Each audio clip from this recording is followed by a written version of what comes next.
ইনকিলাব মঞ্চের মুখপাত্র এবং জুলাই অভ্যুত্থানের সম্মুখ সারির যোদ্ধা শরীফ ওসমান হাদী হত্যার ঘটনায় অবশেষে বেরিয়ে এলো এক চাঞ্চল্যকর তথ্য। একটি সূত্র জানিয়েছে, জুলাই বিপ্লবে হাদীর সক্রিয় ভূমিকা এবং ৫ আগস্টের পর তার বক্তব্য ও কর্মকাণ্ডে ক্ষুব্ধ হয়ে আওয়ামী লীগ তার হিটলিস্টের প্রথম টার্গেট করেছিল হাদীকে।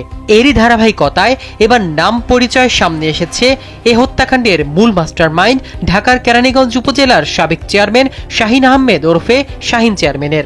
গোয়েন্দা সূত্রের দাবি, কিলিং মিশন বাস্তবায়নের অর্থায়ন ও অস্ত্রের যোগান সরাসরি তিনিই দিয়েছিলেন।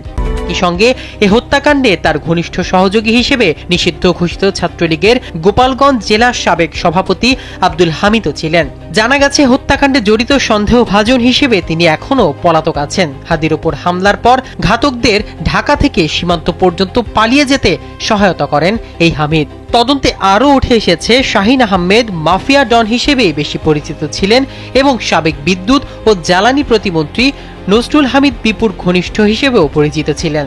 চিহ্নিত সন্ত্রাসী হিসেবে পুলিশের তালিকাভুক্ত হলেও তিনি দীর্ঘদিন ধরাছোঁয়ার বাইরে থেকে গত ৫ আগস্ট রাজনৈতিক পট পরিবর্তনের পর ভারতে পালিয়ে যান।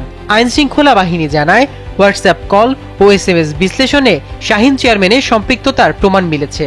হাদী হত্যা মামলার তদন্ত প্রসঙ্গ জানতে চাইলে ঢাকা মহানগর পুলিশের অতিরিক্ত কমিশনার শফিকুল ইসলাম শুক্রবার রাতে যুগান্তরকে বলেন, আমরা সব দিক মাথায় রেখে তদন্ত করছি।